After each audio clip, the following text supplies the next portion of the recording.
Naa Anveshana versus Sunny Yadav వీళ్ళిద్దరూ కూడా ప్రముఖ యూట్యూబర్లు. ఎవరి శైలిలో వాళ్ళు వీడియోలు చేసుకుంటూ యూట్యూబ్లో అప్లోడ్ చేస్తూ ఉంటారు. వాళ్ళకు కూడా ఫాలోవర్స్ ఎక్కువగానే ఉన్నారు. వాళ్ళిద్దరి గొడవ రోజు రోజుకి పెరుగుతూనే ఉంది. వాళ్ళ ఫాలోవర్స్ కూడా ఒకరినొకరు దూషించుకుంటూ ఉన్నారు. అసలు ఏంటి నాన్వేషణ వర్సెస్ సన్నీ యాదవ్ వీళ్ళిద్దరిలో తప్పెవరిది? ఎవరు ఎవరిని దూషిస్తున్నారు, ఎవరు ఎవరిని నిందిస్తున్నారు అంటే ఏం చెప్తారు?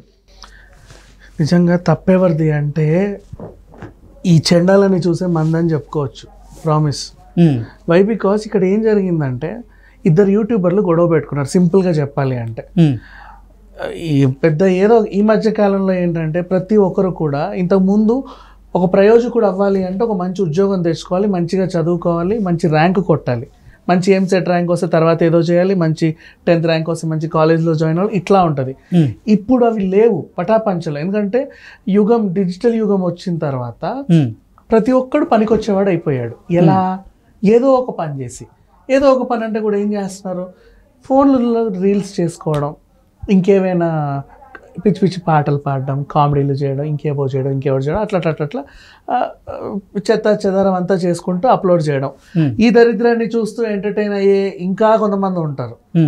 వాళ్ళది ఇంకో వ్యవహారం. సో వాళ్ళ వల్ల వీళ్ళు, వీళ్ళ వల్ల వాళ్ళు ఒకరు పరస్పరంగా ఎంటర్టైన్ అవుతా సంపాదించుకుంటూ ఒక రకంగా ముందుకు వెళ్తున్నారు. అంతవరకు బాగానే ఉంది. ఇకపోతే ఎందుకు పనికొచ్చేవాడు పనికిరాని వాడు అని ఎందుకు మాట్లాడుతున్నానంటే వీళ్ళు ఎంచుకున్న సబ్జెక్ట్ ఏంటో తెలుసా? ఇద్దరు కలిసి రకరకాల కంట్రీస్, రకరకాల ప్లేసెస్ ఎక్కడెక్కడికో వెళ్ళి అన్నీ చుట్టి వాటిని వీళ్ళని ఫాలో అయ్యే వీళ్ళకి చూపించాలి. అవును, వీళ్ళందరూ వెళ్ళలేరు కదా అన్ని చోట్లకి. కొంతమంది ఆర్థిక స్తోమత సరిపోవచ్చు, కొంతమందికి తెలియకపోవచ్చు ప్లేసెస్, కొంతమందికి తోడుంటే వెళ్ళాలనిపిస్తే ఏ తోడు లేకపోవచ్చు, కొంతమందికి కుదరకపోవచ్చు వెళ్ళాలనుకున్నా, ఇట్లా డిఫరెంట్. బట్ ఏదో ఆ ప్లేస్లో ఏముందో తెలుసుకోవాలన్న ఆతృత, ఇంట్రెస్ట్ ఉంటుంది. అలాంటి వాళ్ళందరూ వీళ్ళ కెమెరా ద్వారా చూస్తారు. ఓహో ఇటు వెళ్తే అది ఉంది, అరే అక్కడ అదేదో ఉంది, ఇక్కడ ఇది ఉంది, ఆ దేశం ఇలా ఉంది, ఈ దేశం అలా ఉంది, భలే చేస్తున్నారు అని. వీళ్ళు కూడా అంతే పద్ధతిగా వీడియోలు చేస్తే నిజంగా చాలా బాగుంటుంది. కానీ ఫస్ట్ వీళ్ళిద్దరు చేసే వీడియోస్లో ఏంటంటే సన్నీ యాదవ్ విషయంలో నాకు పెద్ద కంప్లైంట్స్ ఏం లేవు. బేసికల్లీ ఈ అన్వేషణ విషయానికి వస్తే ఊరికే వెటకారం అండ్ బూతులు, సమ్ కైండ్ ఆఫ్, అంటే ఇతనితో పోలీసు ఇతనికి కొంచెం ఫాలోవర్స్ ఎక్కువే. అలాంటప్పుడు ఫాలోవర్స్ పెరిగిన కొద్దీ మనలో బాధ్యత పెరగాలి. మనల్లో 20,000 మంది ఫాలో అవుతున్నారు, మనల్లో 20 లక్షల మంది ఫాలో అవుతున్నారు, మనల్ని కొన్ని కోట్ల మంది ఫాలో అవుతున్నారు అని నీకు అనిపించినప్పుడు వాళ్ళకి నువ్వు ఒక రోల్ మోడల్గా, ఇన్స్పిరేషన్గా ఉండాలి. అంతే తప్పించి బూతులు మాట్లాడడం, చండాలంగా మాట్లాడడం ఇట్లాంటివన్నీ చేయకూడదు. సరే అది వేరే విషయం, అది వాళ్ళ పర్సనల్, వాళ్ళకి నచ్చుతున్నాయి కాబట్టి వీళ్ళు ఏం చేసినా ఓకే. మనకు నచ్చకపోతే మనం చూడడం మానేయాలి, కానీ వాళ్ళని అనే హక్కు నాకు లేదు. అది అంతవరకు వదిలేద్దాం. ఇక్కడ రచ్చ ఏమైంది? ఈయన నేను అసలు వీళ్ళిద్దరిలో తప్పెవరిది? అదే ఎక్కడ అసలు వీళ్ళిద్దరికి గొడవ స్టార్ట్ అయింది అంటే ఏం చెప్తారు? ఈయన ఏదో బైక్ వేసుకొని నేను అమెరికా వచ్చాను అని ఆయన చెప్పాడు.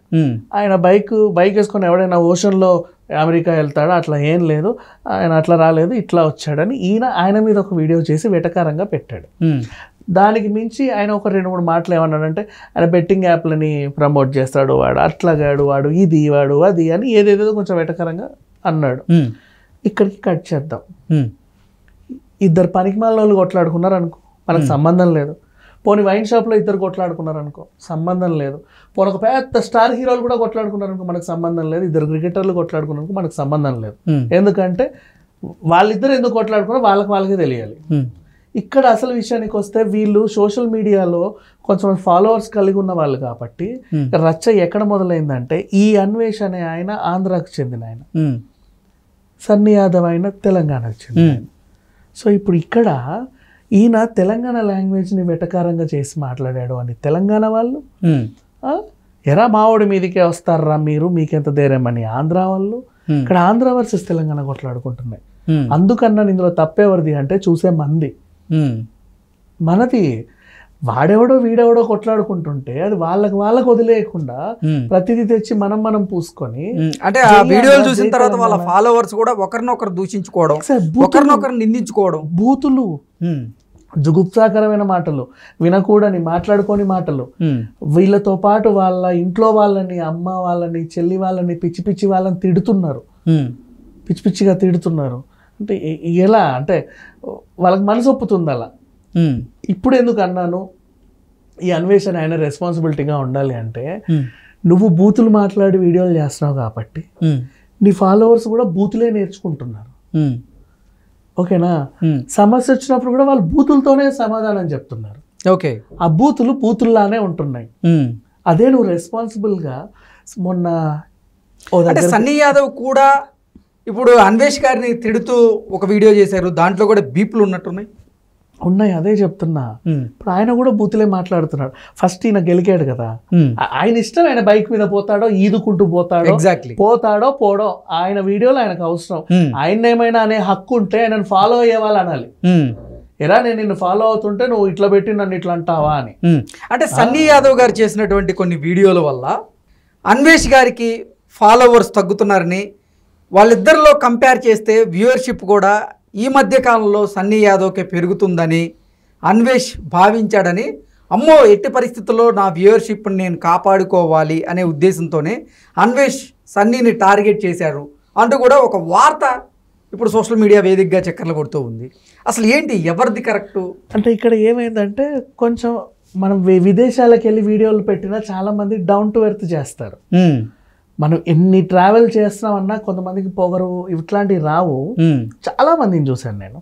అంత తక్కువ కాలం అంత కొన్ని మనుషుల్లో చెప్పాలి అంటే ఈవెన్ సన్నీ యాదవ్ కూడా బూతులు ఈయన తిట్టడానికి వాడాడేమో కానీ ఇంతకుముందు తన వీడియోలో ఫ్రెండ్స్ ఇటు వెళ్తే ఇది వస్తుంది, ఈ రెస్టారెంట్లో ఇది ఫేమస్, ఈ గుహ కొత్తది, ఆ way of language common audience connect అయ్యేలాగా అతను కూడా సింపుల్గా బైక్ మీద వెళ్తుంటే మిడిల్ క్లాస్ వాళ్ళు కూడా కనెక్ట్ అయ్యేలా ఉంటుంది.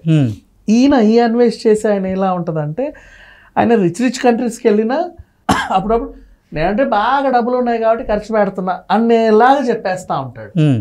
అంటే గతంలో కూడా ఆయన కొన్ని వివాదాల్లో ఇరుక్కున్నాడు. చైనా వెళ్ళి చైనీయులు సంకనాకండ్రా భారతీయులందరూ అంటూ కూడా కొన్ని వీడియోలు చేసి దాంట్లో కూడా ఎగ్జాక్ట్లీ వాట్ ఎవర్, నువ్వు ఎక్కడికన్నా పో, ఏమైనా చేసుకో. మొన్న హైతీకి వెళ్ళావు, అది అత్యంత ప్రమాదకరమైన place. Of course what ever, అక్కడ చూసిట్టే అరే మన టెర్రరిస్టులు వీళ్ళని చూసి నేర్చుకుంటారా ఎలా కిడ్నాప్ చేయాలని చెప్తావా? నువ్వు చైనాకి వెళ్ళావు, వాడు ఏదో 10 రూపాయలకి ఫోన్ కనిపెట్టాడు, ఒరే ఇండియన్స్ నారా చూసి నేర్చుకోండి అంటావా? నువ్వెవడు అనడానికి? వాట్ ఎవర్, నువ్వు వెళ్ళి చూసావు, చూడు, నీ ఆనందం నీది.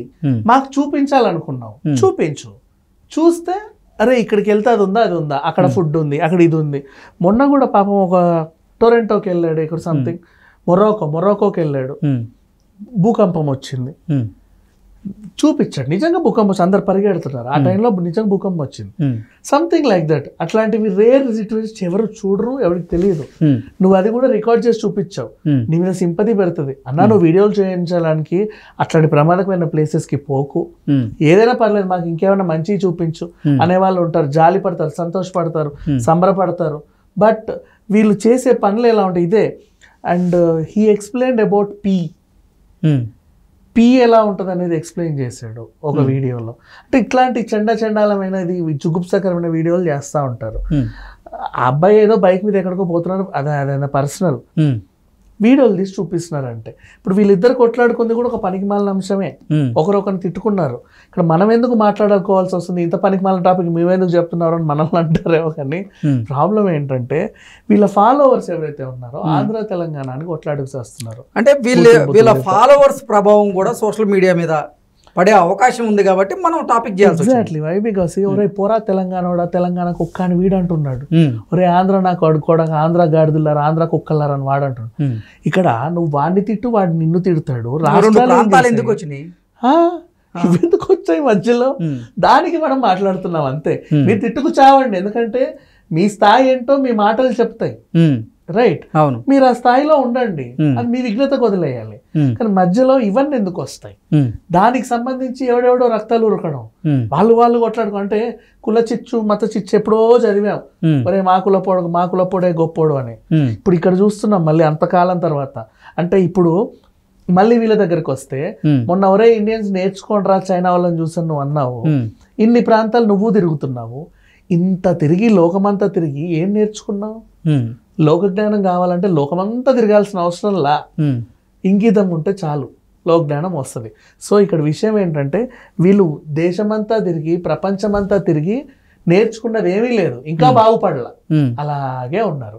వీళ్ళని పెంచి పోషిస్తూ ఉన్నారు ఆ సబ్స్క్రైబర్లు, ఆ ఫాలోవర్లు.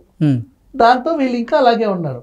10 దేశాలు తిరిగితే నీకు 10 రకాల నాగరికత తెలియాలి, ఇంప్రూవ్మెంట్ ఉండాలి. ఒక దగ్గర నడక నేర్చుకో, ఒక దగ్గర బాడీ లాంగ్వేజ్ నేర్చుకో, ఇంకో దగ్గర మంచి కామన్ సెన్స్ నేర్చుకో, ఇంకో దగ్గర ఇంకేమన్నా నేర్చుకో.